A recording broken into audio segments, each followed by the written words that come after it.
Good morning friends, how are you? I think all are fine. जैसा कि मैंने किया था वायदा कि आपको जो है पूरा पेपर होते ही आपकी जो एनालिसिस है कि किस क्वेश्चन पर चैलेंज करना चाहिए और किस पर नहीं करना चाहिए, किस पर चैलेंज करने से आपको होगा फ़ायदा और किस पर्सन पर आपको करने से हो सकता है नुकसान, उन दोनों ही टाइप के क्वेश्चंस को हम यहाँ पे डिस्कस करेंगे। उससे पहले अगर आप हमारे चैनल पर नए हो तो चैनल को सब्सक्राइब, वीडियो को लाइक और शेयर करना न भूलें। और हाँ, एक बात का ज़रूर ध्यान रखिएगा, अगर आपको किसी क्वेश्चंस पर कर दिया है चैलेंज तो उसे कमेंट सेशन में ज़रूर बताइएगा, ताकि जो और कैंडिडेट्स हैं वो उस पर चैलेंज ना करें। चलते हैं क्वेश्चंस की तरफ और देख लेते हैं उन क्वेश्चंस को। हेलो फ्रेंड्स, तो करते हैं स्टार्ट क्वेश्चन से। ये हमारे आगे हैं क्वेश्चंस, हमने कर लिया है इसे साइट से डाउनलोड। और अब जो है अगर आप देखोगे तो पूरे के पूरे क्वेश्चंस आपको शो हो रहे हैं। इनमें से जिन जिन क्वेश्चंस पर डाउट है वही क्वेश्चंस हम यहाँ पे डिस्कस करेंगे, क्योंकि कैंडिडेट्स के मैसेज आ रहे थे कि मैम जो अमाउंट है वो बहुत ज़्यादा है, एक बार आप ये बता दीजिए कि हमें चैलेंज करना चाहिए या नहीं करना चाहिए, और अगर चैलेंज करना चाहिए तो किन क्वेश्चंस पर करना चाहिए। इससे पहले अगर आप चैनल्स पर नए हो तो अगेन कह रहे हैं भाई चैनल को सब्सक्राइब ज़रूर कीजिएगा, ताकि आगे हमें भी वीडियो बनाने के लिए मोटिवेशन मिले। बहुत ही मेहनत करनी पड़ती है, ऐसा नहीं कि भाई कुछ भी देखा और वीडियो बना दी। ठीक है, तो चलते हैं और चेक कर लेते हैं एक बार आपके क्वेश्चंस को, जो जो कि क्वेश्चंस रिकमेंड किए गए थे। तो देखो, एक बच्चे ने ये क्वेश्चन भेजा था, which constituents of petroleum is used for road paving surfacing. तो इसमें जो राइट आंसर है वो बिटुमिन है, और आंसर की में भी बिटुमिन गिवन है, बट क्या है कि ये आंसर मैच करते टाइम या फिर किसी वजह से दिक्कत हो गई, तो आप एक बार दोबारा से चेक कर लेना। आंसर की में मैंने देखा था बिटुमिन ही गिवन है। उसके बाद एक क्वेश्चन था आपका, देखो पैडागोजी के कई क्वेश्चन हैं जिनको कि आप चैलेंज कर सकते हो, अगर आपके पास उसके लिए कोई प्रूफ मिल जाए, क्योंकि प्रूफ भी बहुत ही ज़्यादा मैटर करता है। आपको साइट से उसके लिए प्रूफ लेना होगा, तभी आप उसके ऊपर चैलेंज कर सकते हो। तो देखो, अब जो है पूरा पेपर आपका शो हो रहा है।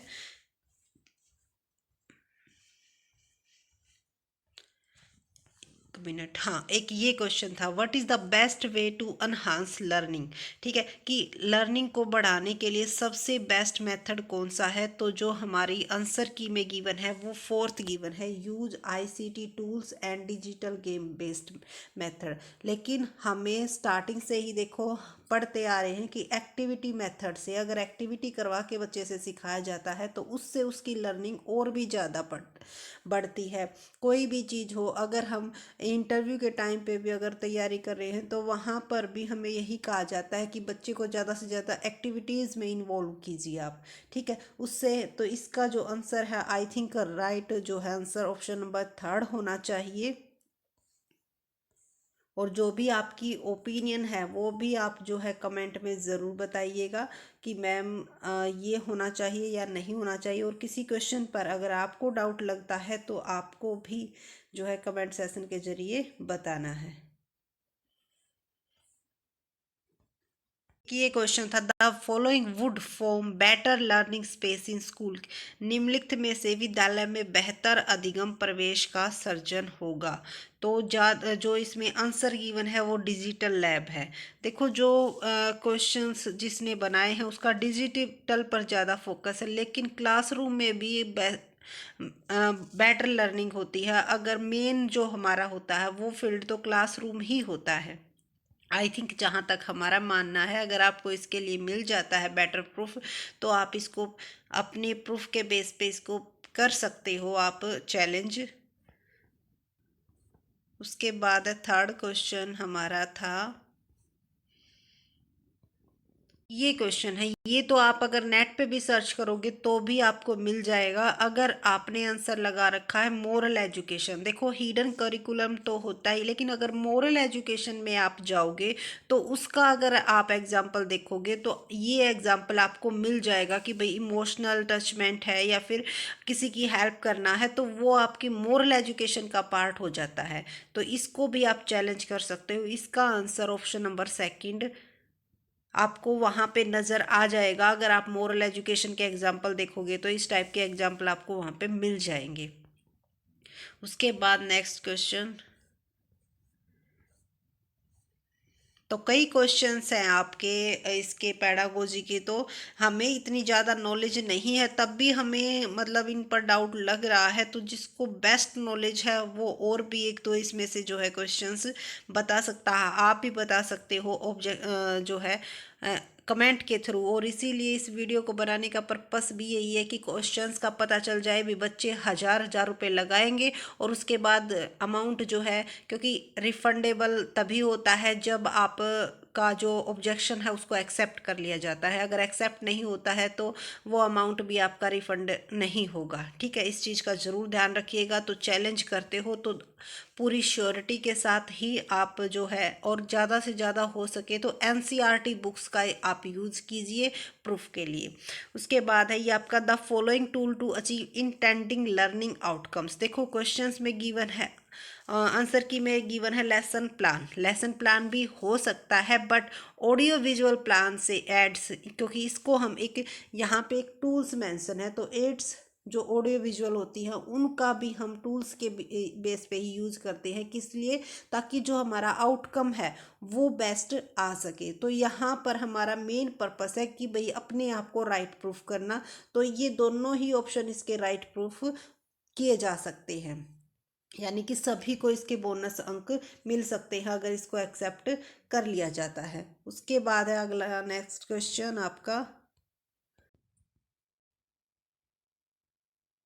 इसके बाद आई थिंक क्वेश्चन था 254।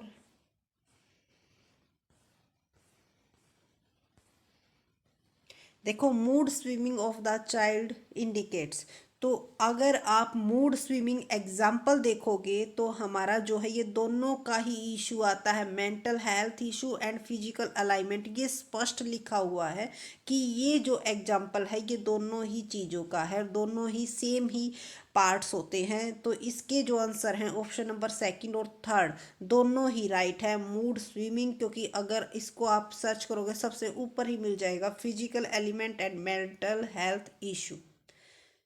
उसके बाद है क्वेश्चन नंबर आपका,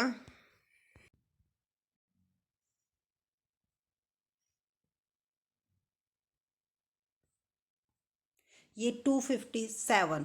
ये भी आपका important principle of school organisation. तो अगर आप important principle of school organisation देखोगे, देखो चाइल्ड सेंटर्ड तो होना चाहिए, लेकिन इससे बेस्ट जो आंसर है वो है डेमोक्रेटिक प्रिंसिपल। यानी कि इसका जो ऑप्शन नंबर फर्स्ट है वो आपका राइट आंसर है। ठीक है, क्योंकि बेस्ट चूज करना होता है तो डेमोक्रेटिक प्रिंसिपल इसका राइट आंसर है। बट जो आंसर की है उसमें चाइल्ड सेंटर्ड प्रिंसिपल दिया हुआ है। देखो चाइल्ड सेंटर्ड तो होता है, लेकिन जो हमारा इन्वायरमेंट होना चाहिए वो डेमोक्रेटिक होगा तो बेस्ट होगा। क्योंकि वहाँ पे क्या करेंगे, सभी को हम सेम मानेंगे, किसी के साथ किसी भी तरह का नेगेटिव बिहेव नहीं करेंगे। यानी कि किसी को भी छोटा बड़ा सभी को अपनी बात रखने का जो है अधिकार होगा। ठीक है, ओनली चाइल्ड सेंटर्ड प्रिंसिपल को आप यहाँ पे बेस्ट नहीं बता सकते। तो इस क्वेश्चन को भी आप चैलेंज कर सकते हो। इसके बाद और कौन से क्वेश्चंस थे भाई? भी थे, हाँ एक ये क्वेश्चंस है, इसके ऊपर तो 100% आप जो है श्योरिटी के साथ कर सकते हो। विच कमेटी या commission recommended universalization of free education for age group 6-14। तो जो हमारा कोठारी कमीशन था उसने इस चीज़ को रिकमेंड किया था 6 to 14 ईयर्स की फ्री एजुकेशन के लिए, ना कि सार्जेंट कमेटी। क्योंकि आंसर में सार्जेंट गिवन है लेकिन कोठारी कमीशन इसका आंसर राइट आंसर होगा। तो इसको भी आप चैलेंज कर सकते हो। तो बहुत सारे क्वेश्चंस जो है रोंग हैं, कई क्वेश्चंस के जो है दो दो ऑप्शन गिवन हैं और दोनों ही उसका पार्ट होते हैं। तो उनको आप चैलेंज कर सकते हो, जिन्होंने बी किया होगा उनका भी जो है सही होगा और जिन्होंने सी किया होगा उनका भी सही होगा, जिनमें दो क्वेश्चंस के डाउट है। उसके बाद देखो जो हमारे कॉमर्स के थे उसमें तो हमें कोई क्वेश्चंस ऐसा, एक क्वेश्चन आई थिंक, एक क्वेश्चन ऐसा था जिसके ऊपर कि ये कह सकते हैं कि भाई हम कर सकते हैं, लेकिन 100% देखो भाई श्योरिटी उस पर भी नहीं है, क्योंकि उसका जो आंसर है वो हम ये नहीं चैलेंज कर सकते कि 100% ये ही होना चाहिए, क्योंकि वो उसके पार्ट्स गिवन हैं। एक मिनट देख लेते हैं, तभी तक वीडियो को ऑफ कर देती हूँ, नहीं तो ज़्यादा लंबी हो जाएगी। ये क्वेश्चन था, इसके ऊपर देखो कैंडिडेट्स के मैसेज भी आ रहे हैं कि बिजनेस इन्वायर, नहीं ये नहीं था, ओ सॉरी वो दूसरा था, इन्वायरमेंट का ही पार्ट है भाई। हाँ ये क्वेश्चन था, globalisation is an example of which factor of macro environment. तो बच्चे कह रहे थे कि मैम इसको चैलेंज, क्योंकि इकोनॉमिक्स गिवन है लेकिन ये पार्ट कोई टेक्नोलॉजिकल लगा के आया है, कोई पॉलिटिकल लगा के आया है और कोई सोशल लगा के आया है, क्योंकि सबका अपना अपना अलग अलग पॉइंट ऑफ व्यू है। अगर वाइड ब्रॉड एरिया के अकॉर्डिंग देखा जाए ना तो ये सभी का पार्ट है, क्योंकि इकोनॉमिक फैक्टर भी इफेक्ट करता है मैं ग्लोबलाइजेशन को, पॉलिटिकल भी, टेक्नोलॉजिकल भी और सोशल भी। लेकिन अगर देखा जाए शॉर्ट नैरो बेस पे तो इसका जो आंसर है वो इकोनॉमिक ही बेस्ट है। इस बेस पर इसका जो राइट आंसर हो जाएगा वो इकोनॉमिक हो जाएगा, क्योंकि जो भी अगर हम चैलेंज करते हैं तो पहले वो अपने ही उसको ओपिनियन को देखेंगे, बाद में आपके ओपिनियन को देखेंगे। तो इसका बोथ भी हो सकता है, सॉरी बोथ नहीं, ऑल ऑफ द अबव भी हो सकता है, लेकिन all of the above option में नहीं था, तो इसीलिए हमें इसमें से बेस्ट चूज करना था। तो बेस्ट में तो आपका इकोनॉमिक ही आएगा, इसको आप चैलेंज ना करो तो ही अच्छा रहेगा। उसके बाद एक दो क्वेश्चंस और थे जो कि जनरल इंश्योरेंस वगैरह के बताए थे कि मैम वो गलत है, लेकिन वो सारे के सारे मैंने चेक किए हैं भाई, वो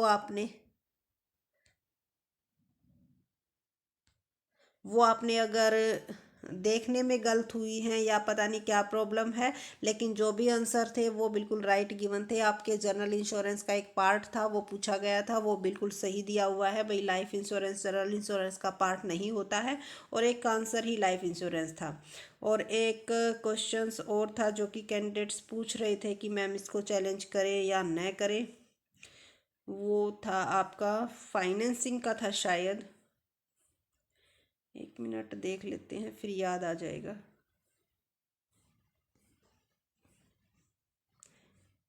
और एक ये सेबी का भी कह रहे थे कि मैम ये SEBI security exchange board of India ये गलत दिया हुआ है, ये गलत नहीं है भाई, ये बिल्कुल ठीक है।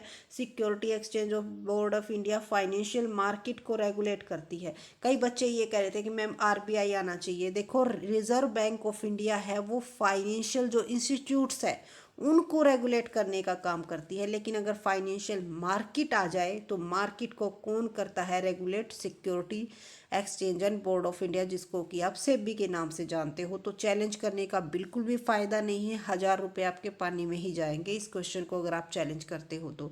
और एक क्वेश्चन और था आपका, एक मिनट,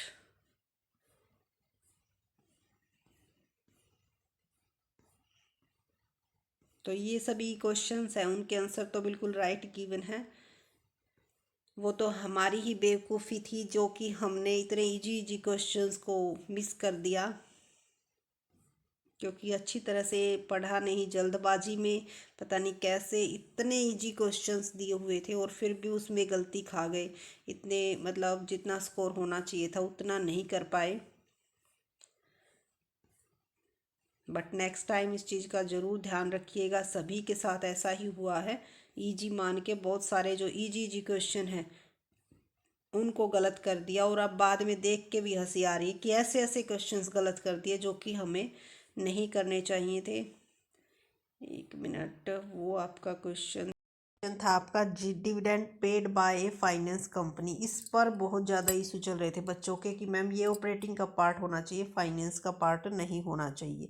तो देखो फाइनेंस कंपनी हो या नॉन फाइनेंस कंपनी, डिविडेंड अगर पेड है तो वो ऑपरेटिंग का पार्ट नहीं है, वो हमारा फाइनेंशिंग एक्टिविटी का पार्ट है। अगर यहाँ पे होता डिविडेंड रिसीव्ड तब आप इसको ऑपरेटिंग का पार्ट मानते। लेकिन अगर डिविडेंड पेड गिवन है तो फाइनेंस कंपनी हो या नॉन फाइनेंस कंपनी हो, कोई भी हो, आपकी जो एक्टिविटी का पार्ट होगा ये only and only financing activity का पार्ट होता है। लेकिन जब डिविडेंड रिसीव्ड की बात आती है तो उस टाइम इन दोनों में डिफरेंस आ जाता है। इस चीज़ को ज़रूर क्लियर कर लीजिएगा, क्योंकि इस क्वेश्चन पर आपको मार्क्स नहीं मिलने वाले हैं। आप बेशक से चैलेंज करके देख सकते हो, ये आपके ऊपर डिपेंड करता है।